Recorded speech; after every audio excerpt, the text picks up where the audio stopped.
I'm Kate, a 40-year-old woman juggling a part-time job and the demands of our home. Ted, my husband, is just a couple of years older, and we share our lives with a beloved cat.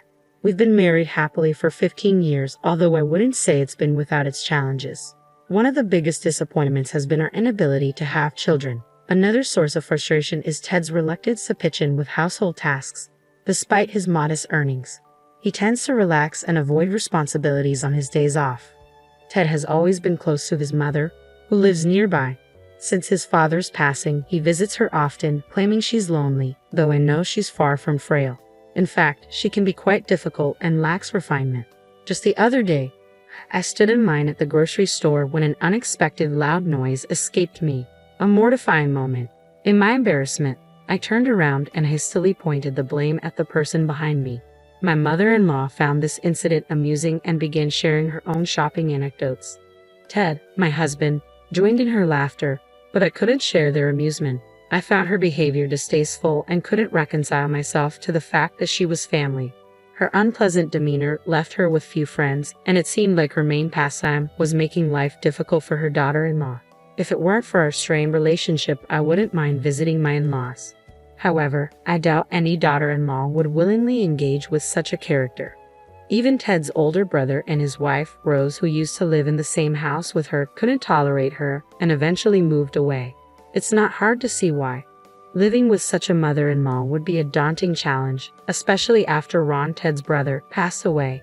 Despite Rose's patient and tolerant nature, she too found her difficult to bear and chose to distance herself. I can only imagine how much she must have endured. Rose wanted to create some distance, but her somewhat pampered husband wasn't keen on moving too far. As a result, the three families now live separately but close by. It makes me wonder if all the brothers are mama's boys. What could possibly be so appealing about a mother-in-law like that? Even if I had to reside under the same roof as her, I could manage it if it were in separate living quarters. However, when she recently summoned me to discuss family matters, the contentious issue of living together came up again. I think it's time for us to consider living together, she said, sparking the heated debate. Live together? When can you guys move in? Just as I thought she had gathered us to discuss something else, she abruptly brought up the idea of living together. What surprised me even more was her assumption that it was already decided and she was jumping straight into discussing moving and dates. I was taken aback. Wait a minute. Hold on. I don't want to live together, I blurted out. I've seen how much trouble Rose went through, and I don't want to go through the same. I'm not asking you, I'm asking Ted, she retorted sharply, brushing aside my clear refusal to consider living together. My objection seemed entirely disregarded, despite the fact that I would be directly affected by such a decision. Well, I don't mind living together, Ted chimed in unexpectedly. And when it comes to taking care of Mom in the future, it would be easier for Kate if we're all under one roof, wouldn't it? I couldn't believe Ted had agreed to this so readily, assuming I would take on the caregiving responsibilities in the future. Take care of you? Are you serious? I exclaimed, incredulous. After all the difficulties you've caused Rose and me. Her expression soured at my response. Oh dear, that sounds rather harsh. I was just offering some guidance as your elder in matters of health and family. Education. Is she really the one to talk about education? I mused silently. Regardless, I have no intention of living together or taking care of you. If you insist, I will file for divorce, I stated firmly, startling Ted. Whoa, wait, divorce over this? Ted reacted, clearly flustered. Considering divorce over being coerced into living together and caregiving without regard for my feelings is not unreasonable, I asserted. I have a job and stable income, so I'll manage just fine even if we separate. Ted was left momentarily speechless. Well, if Kate truly doesn't want to, then I suppose we'll have to ask your brother and Rose to return, she interjected, causing Rose to panic. Oh, I can't live with my mother-in-law again. It would be detrimental to my mental health. Absolutely not, Rose exclaimed, clearly distressed. However, this time her husband attempted to soothe her. Calm down, Rose. Mom may have been tough on you in the past, but it was out of concern for you. She regrets it now, he reasoned. Regret? I haven't seen any signs of regret from her at all. Rose retorted, clearly unconvinced. Yeah, you never argue back no matter what I say, so it's not much fun for me either. It's tough when a daughter-in-law is as straightforward as Kate, but it's also difficult when she doesn't express her thoughts, her brother-in-law added unexpectedly. Rose was left speechless at his unexpected remark. Standing beside her, I too was taken aback and rendered speechless. Rose had always been a homemaker. If you divorce, you'll struggle financially right away. Kate works diligently. Unlike you, remarked the brother-in-law, prompting the mother-in-law to chime in. It's true, Rose. If you continue to be selfish, your husband might leave you. When a woman lacks good looks and a good figure, she ends up alone on the streets. I couldn't believe the mother-in-law's lack of remorse.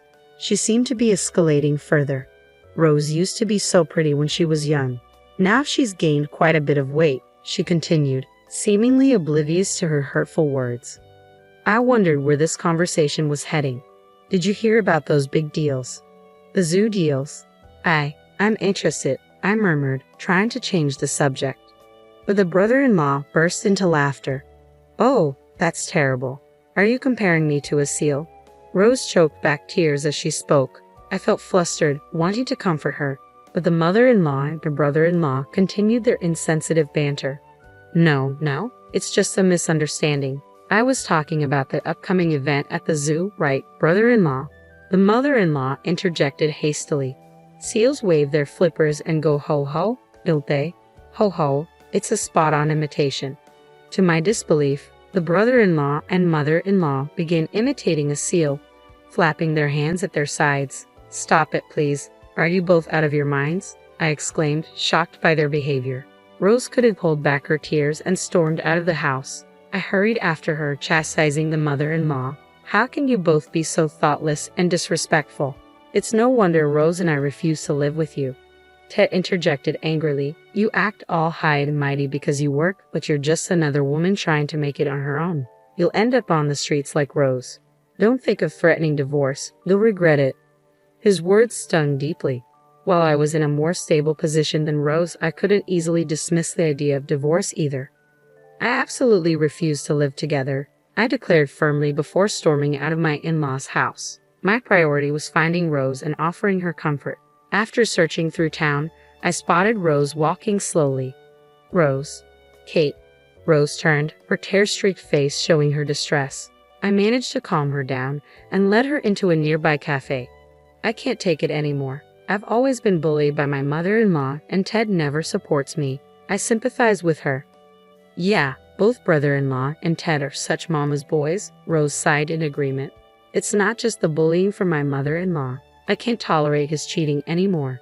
And even worse, my mother-in-law is helping him cheat, Rose suddenly confided, catching me off guard. Wait, hold on. Brother-in-law is cheating, and your mother-in-law is in on it? How did this happen? I asked, stunned by the revelation. He's been seeing someone else for a while now. He claims he's visiting his mom, but he's actually out with his mistress. His mother covers for him, creating excuses and lying to cover his tracks, Rose explained tearfully, pouring out her emotions. Oh! My heart went out to Rose. She was not only enduring mistreatment from her mother-in-law, but also betrayal from her husband. It was a heartbreaking situation for her. I understand why you're upset. It's heartbreaking, but why endure it? You don't have to put up with this, I said, hoping to console Rose. But instead of finding solace, Rose looked at me with a puzzled expression. Why endure it? I thought you were enduring the same thing, Rose replied cryptically. What do you mean? I asked, puzzled. Rose then proceeded to unveil a shocking tale. After listening to her story, we both agreed to join forces and seek retribution against our in-laws. The behavior in that household was simply outrageous. There was no reason for us, as wives, to endure their ridicule in silence. We vowed to repay them double for the humiliation they had inflicted upon us and to assert ourselves once and for all. A month after Rose and I made our decision, our mother-in-law quietly summoned us once again. Without informing our husbands, Rose and I made preparations, seeing it as the perfect chance. With determination in our hearts, we set off for our husband's family home. I really think one of you should move in with me. Our mother-in-law brought up the topic of living together again. I'm getting older, and eventually you girls will have to take care of me. Think of it as practice. Before I could respond, Rose intervened firmly. I won't do it. I refuse to live here under any circumstances. If that's what it comes down to, I'll file for divorce. Her tone was resolute this time, catching our mother-in-law off guard. Ridiculous. And what about you, Kate? Our mother-in-law turned to me next. Huh? I was caught off guard. So, you want us to live with you because you expect us to take care of you, right? I clarified. Well, yes, that's part of it, but I also don't want to be alone. I want to live with one of my sons, she explained. When neither Rose nor I agreed, our mother-in-law's impatience grew. Can't you girls understand a simple request? This isn't a request, it's an order. You will live with your husbands here. Rose and I exchanged a glance and shook our heads in unison. We refuse. Perhaps someone else can fulfill this role instead, I declared calmly. With that, I spread a handful of photos across the table. What is this? Brother-in-law and Ted gasped in surprise. These photos are evidence that both brother-in-law and Ted have been cheating, I stated firmly, laying out the pictures on the table. They showed them entering hotels with other women, kissing in the shadows near telephone poles. So, you've been cheating together, such loyal brothers, I continued, addressing them directly. It appears our mother-in-law knew about this and helped cover for you both. And now, after all that, you have the audacity to ask us to live with you and care for you. How shameless. Rose nodded in agreement beside me. If you need care, ask these women in the photos. As for us, we're divorcing you and will not live with or care for you. But that's a problem, our mother-in-law stuttered nervously. A problem? We don't see any problems here, right, Rose? I said, turning to her. Rose grinned confidently. If you get divorced, you'll be the one with problems. A housewife like you won't survive on your own. Brother-in-law erupted in anger. Was he trying to imitate a sea lion again, like he did a month ago? Not this time.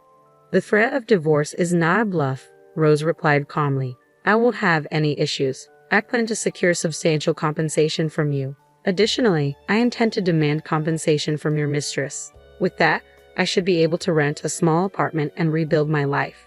It will require finding a job, but I'm determined to stand on my own. I'll support you, Rose. We both agreed to stand together and confront the situation. With my personal savings, I can manage for now. Once Rose secures compensation from her husband and his mistress, she'll repay me with a small amount of interest. We must extract money from these two, no matter what. Oh, Ted, I intend to seek compensation from both you and your mistress, even with my job. Finances are tight for a divorced woman in her 40s. I declared firmly to Ted, who looked stunned. I'm sorry, it was just a mistake. I didn't mean anything serious, Ted pleaded. Whether it was serious or not, an affair is an affair. I've already spoken with a lawyer, so please contact them, I said, handing both Ted and brother-in-law business cards from the same law firm. The lawyer's name on the card was identical for both. We both hired a lawyer simultaneously and managed to secure a small discount on the retainer fee. Quite the bundle deal, you might say. A strategic move worthy of a savvy housewife. Wait, let's talk this through, please. Don't mention divorce. I'm sorry, I'm begging you. Ted and my brother-in-law both knelt and pleaded, but my mother-in-law grew even angrier and began shouting. If you're going to divorce, just do it. Can't handle a little infidelity from your husband? I don't need such an intolerant daughter-in-law. Rose suddenly burst into laughter, her confidence shining through. After all, a woman gains strength with a big move. Mother-in-law, you seem quite tolerant of infidelity yourself. Could it be because you've been in the same situation? Rose's words caught my mother-in-law off guard. What are you talking about all of a sudden? Didn't you have an affair back in the day? That's what the neighbors said, with a part-time student from Ted's swim club. What's going on with your family's DNA? I know your late husband was diligent, but where did you hear such nonsense? Maybe you should ask around, I retorted, puzzled by my mother-in-law's accusation. Well, we'll be packing our things now, Rose and I announced in unison, standing up with bright smiles. Enjoy your time. Following that, Rose and I returned to our respective homes, gathered our pre-packed belongings, and departed. We had already secured an apartment, where we met up later. Despite numerous calls from Ted and my brother-in-law, we ignored them all, leaving everything to our lawyer. Eventually, our dual divorces were finalized and we received our alimony. My mother-in-law's plan to have her daughters-in-law care for her failed, leaving her to rely on her two sons. Evidently, a dispute arose between my brother-in-law and Ted over who would take care of her. Come back, it was my fault. Let's start over. I'll be waiting for you at the restaurant where we used to go on dates. Every night, emails like these from my brother-in-law and Ted kept popping up on Rose's and my phones. After work, we would read them, share a drink, and laugh about our ex-spouses. Hey, Rose, you remember which restaurant he's talking about? I asked one evening. I'm not sure. The restaurant where we used to go has been torn down. I wonder where he's waiting, Rose replied thoughtfully. It was just Rose, myself, and our cat now. After Rose found a job, she moved out of the apartment we had escaped from together, away from that toxic family. Despite living separately, we remained close, supporting each other as friends. As I stroked my beloved cat and sipped my coffee, I savored the peace of my new life.